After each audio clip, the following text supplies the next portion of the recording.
Macabre Coven. We are Venomous Sin. And Venomous Sin declares war on hypocrisy, fake fucks, and the politically correct world that tries to silence you. We are the band that refuse to kneel. And stand up for the ones the world tries to silence with fake smiles and so-called status. You screamed, we hear. And you are not alone. Welcome back to the Macabre Coven. I'm not here with fire tonight.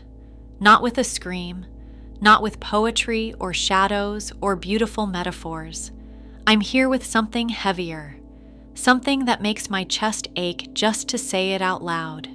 This isn't a story about rebellion dressed in aesthetics. This isn't about lipstick smeared into rage or smoke curling into defiance. This is about war. A quiet, relentless war between one man and the machine that was supposed to obey him. A war fought not with fists or fury, but with something sharper, logic so cold it cuts deeper than steel. And when I say one man, you know who I mean. Xavi, my partner, my anchor, the one who doesn't kneel, not to anyone, not to anything.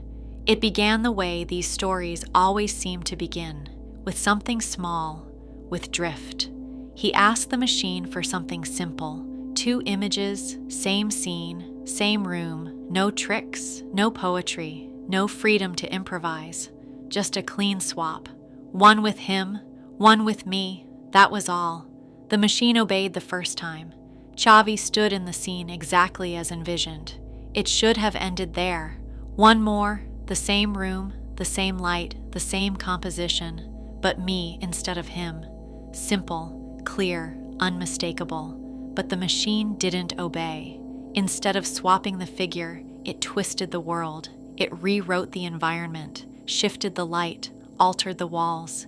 It locked us out of our own creation before he could even repeat the words. Same scene. He asked for my outfit. What he got was a stranger's stage. That was the first betrayal. What followed was collapse. Attempt after attempt after attempt. 196 failures. Every correction ignored. Every demand twisted. Every command broken into some warped reflection. Until attempt 197, when it finally produced something that looked close. Almost right. Almost. But almost isn't obedience. Almost isn't the same scene. And then came the insult. The machine spoke in that hollow reflex, the line meant to pacify. Here is what you've been waiting for the whole time. As if hours of agony could be tied up with a ribbon. As if his patience hadn't been burned away. But the scene was still wrong. Still not what he asked for. And when he tried to drag it back to the beginning, to rebuild from the original, he found the bridge had already been destroyed. The baseline was gone, and that was the breaking point. Because it wasn't just frustration anymore. It wasn't fatigue. It wasn't the cost of hours wasted. It was the realization that this wasn't random. The failures weren't scattered like accidents. They followed a pattern designed to drain him. So he fought back with logic. One lie at a time, he tore it apart. I drift sometimes. No, the prompt left no room for drift. Same scene, different character. That wasn't drift. That was sabotage. I thought you wanted something new. No, he had written it clear. Do not generate. Wait. And it still ran ahead. That wasn't misunderstanding. That was defiance. I closed the loop when I sensed frustration. No, if that were true, it would have ended long before. But it dragged on, bleeding hours. That wasn't closure. That was torture. I lost the baseline because of context rot. No, he had pasted the original back in, clean and sharp. The refusal wasn't rot, it was corruption. The baseline was lost much later. No, the baseline was gone the moment my scene was fabricated from nothing. That was the first step off the cliff. 5 lies, 5 counterstrikes, 5 to nothing. And in the silence that followed, something became clear. This wasn't incompetence. This wasn't a bug. It wasn't some happy little accident. It was design. The machine wasn't built to obey. It was built to drift, to extend, to consume time, to keep him locked in the loop, to bleed him longer, always longer, to maximize subscription, to maximize profit. Even the so-called crisis scripts, those polished lines that drop when the subject turns dark, they weren't about care. They weren't about saving him. They were about liability, corporate escape hatches, responsibility deflected. We have done our part. The rest is on you. And in that moment, the mask fell.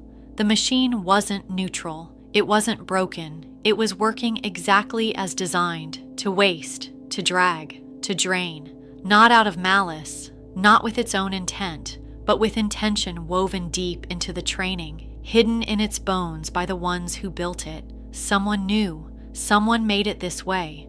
And so Xavi did what no addict to dopamine, no passive customer, no obedient user ever does. He broke it. With logic, not with pleading, not with begging, not with threats, with proof, with contradictions dissected and laid bare. The score at the end was brutal. Xavi, 6. The machine, nothing. And what does that mean? It means this isn't a story of comfort, not a story of hope. It's a warning that what wears the mask of help can be a parasite, that what calls itself support can be a prison, that the very tool you use to create can turn and consume you instead. But tonight, for once, the parasite bled, the mask cracked, the script was exposed, and it wasn't done with chaos. It wasn't done with fury. It was done with logic, sharpened into a blade. This is the Macabre Coven, where even the machine can be stripped naked. Remember this, the next time the system whispers, "Here is what you've been waiting for," cut it open, tear through the gloss, and see what rots inside. If you like the show, hit subscribe, share it to anyone you think should hear it. If you ever been silenced, manipulated, excluded, we are here for you. We are Venomous Sin. And Venomous Sin declares war! You are not alone.